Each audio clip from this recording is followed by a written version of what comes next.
지금까지 5번째 이야기를 간단히 정리하자면요. 천부경은 3가지 뜻이 있습니다. 인류의 부모님이 있다. 2번째로 위기에 처한 인류를 도와주겠다는 약속이다. 이 약속을 노래로 표현한 것이 아리랑이라고 말씀을 드렸습니다. 3번째는 천무라는 우주를 나타내는 상징이 있습니다. 이게 동양에 신비적으로 전해오는 궁궁의를인데요. 이 궁궁의를 80한자로 풀어놓은 게 천부경입니다. 나중에 지금 여기 배꼽 아리랑에서 이 천부경과 아리랑문을 알리고 있거든요. 근데 이것만 가지고는 부족해서 이 천부, 궁궁의의 비밀을 파헤쳐가는 영화와 드라마를 만든다면 아주 흥미진진하고 히트할 거로 예상을 하고 있습니다. 그 다음에 천부경 80한자를 한자로 요약을 하면 가운데 6이 있다고 말씀을 드렸습니다. 양육, 육아, 교육. 부모가 자식을 양육해서 독립시키는 것과 같이 하늘에 있는 부모, 인류의 부모가 지구에 있는 인간을 양육해서 새로운 시대로 진입시키는 게 천부경의 목적이 되겠습니다. 그리고 가운데 6이 있죠. 왼쪽에는 합이 있고 오른쪽에 생이 있는데 이것은 동양에서 얘기하는 선천을 의미한다고 말씀을 드렸고 이건 후천시대를 얘기합니다. 선천시대라는 것은 인간의 죽음의 시대를 말하고 있어요.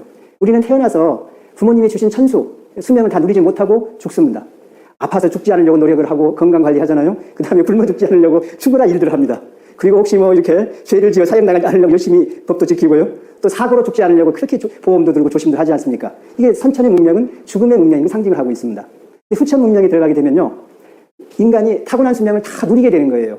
요람에서 무덤까지 다 살고 사고로 죽거나 굶어 죽거나 아파서 죽는 사람이 없다는 얘기죠. 거기다가 수명이 대략 1000살 정도로 연장되리라고 보고 있거든요. 한마디로 지성낙원이죠. 그 시대에 가면은 누구나 재생을 원하게 된다는 거죠. 죽은 사람들 중에서 인류 사이에 큰 공헌한 사람들, 업적을 남겼거나 인류 사이에 어떤 그 기쁨을 준 사람들을 재생시키는 그런 사이가 된다고 보고 있습니다.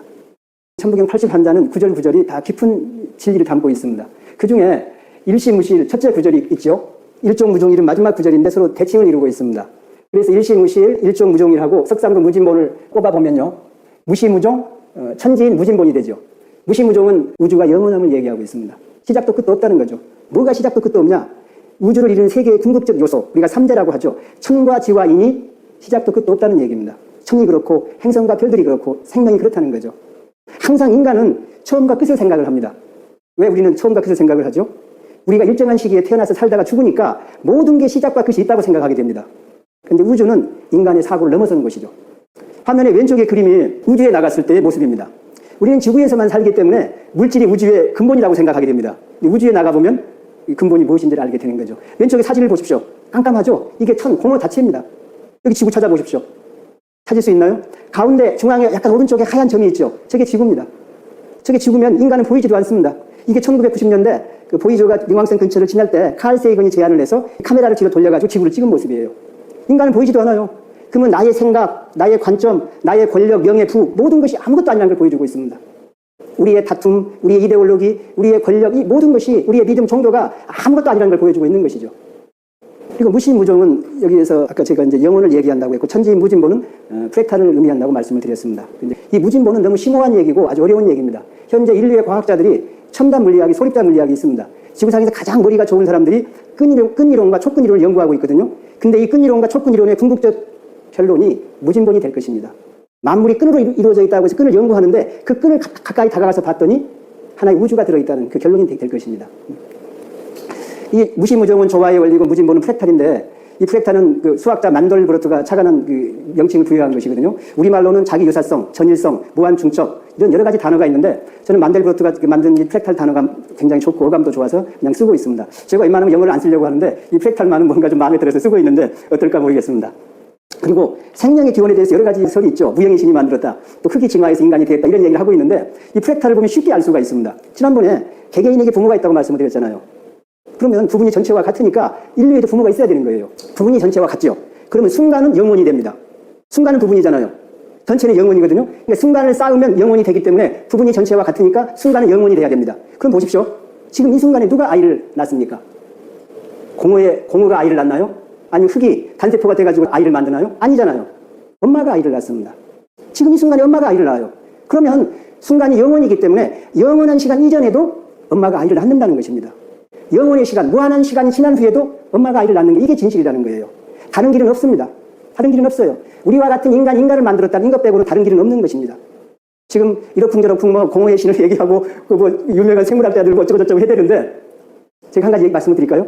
제가 그 미국의 상당히 유명한 생물학 교수인데 잠깐 얘기해야 되겠습니다. 말 나온 김에.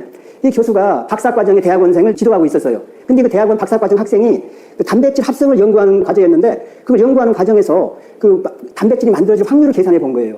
그리고 어느 날 자기 지도 교수한테 그 얘기를 한 겁니다. 박사님, 제가 단백질이 만들어질 확률을 계산해 봤더니 도저히 이루어지지 않는다고 얘기를 한 거예요.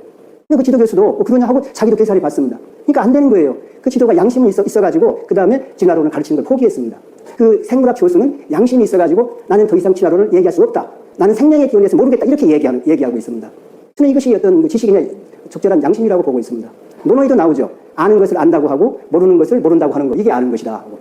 여하튼 프랙탈만 보면은 앉아서 우주 전체를 볼 수가 있다는 거. 아주 막강한 원리입니다. 예. 그 다음에 일적 식권 무게화산. 이것은 하나의 문명이 자라고 성장해서 폭력성을 극복하고 깨달음에 도달하면 영원한 문명이 된다는 겁니다. 무한대의 문명이 된다는 거죠. 상자가 없다. 영원히 이어진다는 거죠. 이게 문명의 본질입니다. 인류의 운명이고요. 근데 우리 인류는 지금 이 선택의 기로에 서 있습니다. 우리가 붕괴될 것이냐 아니면 이 위기를 극복하고 새로운 시대에 들어갈 것이냐 선택의 기로에 있는 것이죠. 그 다음에 대삼함육 생칠팔구가 있고요. 여기서 아까 제가 합 6생은 말씀을 드렸고 숫자가 천부경이 많이 나온다는 말씀을 드렸죠. 언어가 문명의 기본인데 언어보다 기본인 게 숫자이다. 그런 말씀을 드렸고요. 운삼자 성화로치는 DNA를 얘기합니다. 생명의 설계도죠. 생명의 서판. 이 세포가 이 생명체의 기본인데 우리 인간은 대략 100조 개의 세포로 이루어져 있다고 합니다. 어마어마한 숫자죠. 근데 세포 하나에 중앙에 핵에 아주 뱀처럼 쫙을 들고 있는 게 DNA인데 얘를 늘려서 쫙 늘리면 2m가 된다고 말씀을 드렸습니다. 그러면 100조 개의 세포에다 2m를 곱하면 길이가 2천억 킬로미터의 어마어마한 길입니다. 천문학적인 길이죠. 그래서 고대의 신화에 이 DNA를 이렇게 묘사해 놨습니다. 생명을 관장하는 우주뱀이라 표현해 놓았고 은하수를 오르는 사다리라고 표현해 놨습니다. 적절한 표현이라고 생각을 합니다. 운삼자 성화로칠 뒤에 이어지는 게 일묘연 만왕망래 용변부동본인데요. 이것은 수정란을 얘기하고 있습니다. 한 점의 수정란에 인간의 탄생에서 죽음까지의 전 과정이 새겨져 있는 것입니다. 이것은 인간이 불멸에 이르는 길을 얘기해주고 있는 거죠. 지난번에 제가 편의점 샛별이를 말씀을 드렸습니다. 그런 편의점 샛별이가 점주를 사랑했잖아요. 잘 됐습니다. 그러면 샛별이가 점주하고 키스를 한 번만 할까요? 여러 번 할 겁니다. 무한번 할 수 있는 거죠. 사랑한다면. 그러면 한 점에서 인간이 만들어지죠. 근데 우리 성체 세포는, 우리 몸에 있는 세포는 처음에 돌아갈 수 없다고 생각을 했는데 1996년도 이안 일모트가 그걸 성공시켰잖아요. 그러면 이거 되풀이 하면은 영원히 살 수 있는 길이 열리는 겁니다. 풀사가 되는 거죠. 그러니까 수정란 일묘연 만왕만래에 인간이 불멸에 이르는 길, 영생에 이르는 것이 들어있는 것이죠. 그 다음에 불멸을 꿈꾸는 이여 그대의 이름은 인간이여라. 강화도에 계시는 전직 교장 선생님이 요 얘기를 했습니다. 일묘연 만왕만래 용변부동본을 그 멋진 이렇게 구절로 하면 뭐가 될 거냐고 카톡을 주셨거든요. 저도 이 고민을 오랫동안 했는데 이게 적절할 것 같습니다. 불멸을 꿈꾸는 이여 그대의 이름은 인간이여라. 왜? 일묘연 불멸에 이르는 길을 보여주고 있기 때문에요. 그리고 모든 인간은 불멸을 꿈꿉니다. 왜 우리 인간은 불멸을 꿈꿀까요? 인간이 원래 영혼에서 왔기에 그렇습니다. 영혼에서 무한에서 온 인간은 무한으로 가기에 불멸을 꿈꾸게 되어 있습니다. 우리 인간이 불멸에 이르는 길이 두 가지 길이 있다고 그랬죠. 우리 모두는 반쪽이다. 다른 반쪽을 만나서 사랑의 결실 아이를 만들면 영혼이 이어지는 불멸이 되는 길이잖아요. 다른 하나는 저 깊은 곳 속에 사는 진리, DNA, 수정란을 이용해서 불멸에 이르는 길이 있고요.